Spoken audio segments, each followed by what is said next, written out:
राधे राधे। यह दुर्लभ मनुष्य जीवन केवल भोजन, निद्रा और सांसारिक कार्यों में व्यतीत करने के लिए नहीं मिला है। शास्त्र बताते हैं कि इसका वास्तविक उद्देश्य भगवान श्री कृष्ण का स्मरण, उनकी भक्ति और अपने जीवन के परम लक्ष्य को प्राप्त करना है। इसलिए प्रत्येक मनुष्य को अपने दैनिक कर्तव्यों का पालन करते हुए यह अवश्य विचार करना चाहिए, मैं कौन हूं, इस संसार में मेरा वास्तविक उद्देश्य क्या है, मैं कहां से आया हूं और अंततः मुझे कहां जाना है। जिस दिन मनुष्य के भीतर ऐसे प्रश्न जागृत हो जाते हैं, उसी दिन से उसकी आध्यात्मिक यात्रा का वास्तविक आरंभ होता है। भगवान की कथाएं इसी जिज्ञासा को जागृत करती हैं, मन को निर्मल बनाती हैं और हमें सत्य के मार्ग की ओर अग्रसर करती हैं। इसी दिव्य भावना के साथ आइए आषाढ़ मास कथा श्रृंखला के 18वें अध्याय का श्रवण करते हैं। पिछली कथा में हमने सुना था कि अर्जुन तीर्थ यात्रा करते हुए अनेक पवित्र स्थलों के दर्शन कर रहे थे। विभिन्न तीर्थों में स्नान और भगवान का स्मरण करते हुए वे अंततः पावन सुवर्णमुखरी नदी के तट पर पहुंचते हैं। अब वहां से उनकी जीवन यात्रा किस दिशा में आगे बढ़ती है और भगवान की कैसी अद्भुत लीला प्रकट होती है, यही हम आज की कथा में जानेंगे। तो आइए पूर्ण श्रद्धा, भक्ति और एकाग्रचित्त होकर आषाढ़ मास कथा श्रृंखला के 18वें अध्याय का श्रवण प्रारंभ करते हैं। श्री सूत गोस्वामी ने कहा, इस प्रकार सभी तीर्थों का दर्शन करके आए हुए अर्जुन के मन में महानदी सुवर्णमुखरी ने कई गुना आनंद बढ़ा दिया। उस नदी के पूर्व तट पर अर्जुन ने एक ऊंचा पर्वत देखा जो कालहस्ती के नाम से जाना गया था। उस महानदी में स्नान करके वे पर्वत के शिखर पर गए और फिर वहां पर कालहस्तेश्वर नामक महादेव जी का दर्शन किया। माता पार्वती के साथ महादेव जी का भक्ति युक्त चित्त से पूजन किया और वे कृतार्थ हो गए। उसके बाद अर्जुन वहां के अभूतपूर्व पदार्थों का दर्शन करने के लिए उस पर्वत पर विचरण करने लगे। वहां पर्वतीय शिखरों पर एकांत प्रदेश में उन्होंने भगवान शिव के ध्यान में तत्पर हुए अनेक अनेक दिव्य योगियों के दर्शन किए। उसके साथ ही इंद्रियों को संयम में रखने वाले अनेकों शांत मुनियों को भी देखा। उनमें कई तो निराहार रहते थे और कोई वायु पीते थे, कोई पत्ते चबाते थे और कोई सूर्य की धूप के ही आहार पर निर्वाह करते थे। इन सब का दर्शन करने के बाद उस पर्वत के दक्षिण भाग में घूमते हुए उन्होंने ऋषि भारद्वाज का पवित्र आश्रम देखा, जो हर प्रकार की लक्ष्मी से सुशोभित था। वह कौतुक का एकमात्र स्थान था। सिंह, हाथी, व्याघ्र, चीता, लक्ष्य, रंकू तथा अन्य मृगों से भरा हुआ वह आश्रम ऐसा दिव्य था जहां सभी जीव आपस का वैर भुलाकर एक दूसरे का हित साधन करते थे। उस आश्रम को देखकर पांडुनंदन अर्जुन ने तपस्वियों के प्रभाव की प्रशंसा की। अनेक श्रेष्ठ ब्राह्मण उस यात्रा में अर्जुन के साथ थे। उन सभी मित्रों के साथ उन्होंने आश्रम में प्रवेश किया और अपने सामने ही अनेक मुनियों से घिरे हुए प्रज्वलित अग्नि के समान तेजस्वी श्री भारद्वाज जी को बैठे हुए देखा। उनके सभी अंगों में भस्म लगी हुई थी और कंधे पर मृग चर्म का उत्तरीय शोभा पा रहा था। इससे वे नूतन श्याम मेघ से आच्छादित कैलाश की भांति सुशोभित हो रहे थे। सुवर्ण के समान पीले रंग की लंबी जटाओं से प्रकाशमान थे। उन्हें देखकर ऐसा लग रहा था मानो श्रुति, स्मृति और पुराणों के अर्थों ने एक ही भूत होकर मुनि का शरीर धारण कर लिया हो। वे हर प्रकार के दिव्य ज्ञान के शुभ आश्रय थे। धृति, शांति, दया, तुष्टि और शांति इत्यादि सद्गुण नित्य उनकी सेवा में थे। वे अखंड तेज से दैदीप्यमान हो रहे थे।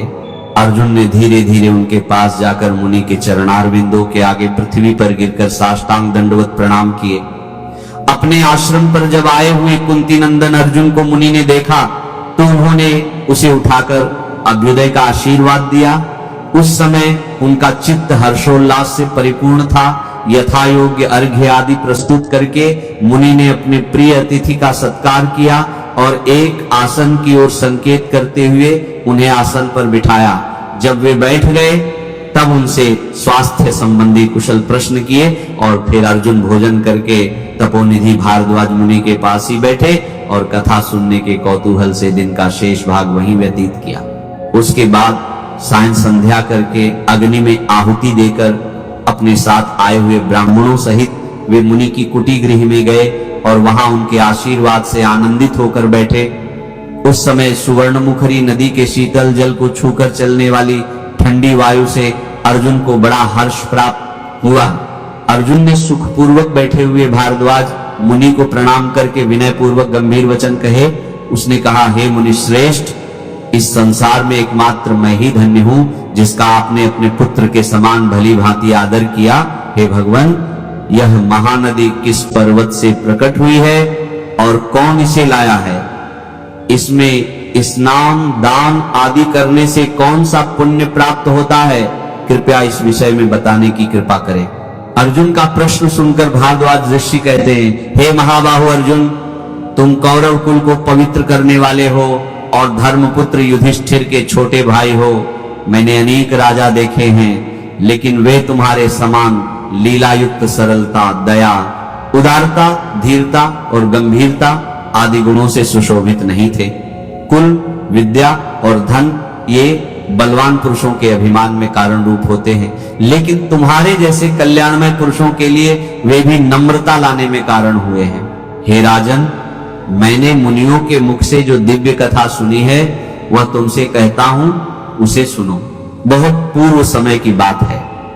दक्ष कुमारी सती अपने पिता से अपमानित होकर शरीर त्याग के हिमालय की पुत्री के रूप में उत्पन्न हुई। फिर सप्तर्षियों ने आकर जब प्रार्थना की, तब गिरिराज हिमालय विवाह के समय अपनी पुत्री भगवान शंकर को देने के लिए तैयार हुए। उसके बाद जगदीश्वर शिव पार्वती को ब्याह लाने के लिए हिमालय के निवास स्थान पर गए। उस समय स्थावर जंगम सभी प्राणी भगवान शिव के मंगलमय विवाह का अभिनंदन करने के लिए वहां आए हुए थे। उन सबके भारी भार से उत्तर की भूमि नीची हो गई और दक्षिण की भूमि भार न होने के कारण अत्यंत हल्केपन से ऊंची हो गई थी। इससे सबको बड़ा भय हुआ और तब महादेव जी ने अगस्त्य जी के समीप जाकर कहा, हे मुनि, यह पृथ्वी अधिक भार से दबकर विकृत अवस्था को प्राप्त हो गई है। आप ही इसको बराबर करने में समर्थ हैं, इसलिए मेरे कहने से इस पृथ्वी को बराबर कर दीजिए। भगवान शिव की बात को बहुत अच्छा कहकर भगवान शिव को प्रणाम करके ऋषि अगस्त्य दक्षिण दिशा में चले गए। विंध्यगिरि को लांघकर अगस्त्य के दक्षिण दिशा में जाते ही संपूर्ण पृथ्वी संभाव को फिर से प्राप्त हो गई। उसके बाद अगस्त्य जी ने आगे जाकर किसी ऊंचे पर्वत को देखा जो अपनी फैली हुई घाटियों से पृथ्वी को धारण करके स्थित था। वे धीरे धीरे उस पर्वत पर चढ़ गए और उसके मनोहर शिखर की सुरम्य स्थली में उन्होंने रहने का विचार किया। वहां अमृत के समान जल से भरा हुआ एक सरोवर था, जिसमें पद्म और उत्पल आदि फूलों की शोभा फैली हुई थी। उसके चारों ओर बहुत सारे वृक्ष लगे हुए थे। अगस्त्य जी ने उसी सरोवर के उत्तर तट पर एक मनोहर भूभाग में अपना उत्तम आश्रम बनाया और फिर पितरों, देवताओं, ऋषियों और वास्तुदेव का विधि पूर्वक पूजन करके मुनि समुदाय के साथ उसमें दीर्घ काल तक रहने लगे। तपस्या में मन की वृत्तियों को लगाकर वहां के तपोवन में जब अगस्त्य मुनि रहने लगे, तब वह उत्तम सौभाग्य से सुशोभित पर्वत अगस्त्य शैल के नाम से प्रसिद्ध हुआ। इसी के साथ आषाढ़ मास कथा श्रृंखला का 18वां अध्याय यही संपन्न होता है, लेकिन कथा यही समाप्त नहीं होती। इसके बाद महर्षि अगस्त्य ने जन कल्याण के लिए एक ऐसा महान कार्य किया जिसकी महिमा आज भी सनातन परंपरा में श्रद्धा पूर्वक स्मरण की जाती है। आखिर वह महाकार्य क्या था? इसका श्रवण हम आषाढ़ मास कथा श्रृंखला की अगली कड़ी में करेंगे। तब तक के लिए नमः शिवाय। श्री महालक्ष्मी नमः। नमो भगवते वासुदेवाय। जय मां सरस्वती। जय श्री कृष्ण। राधे राधे।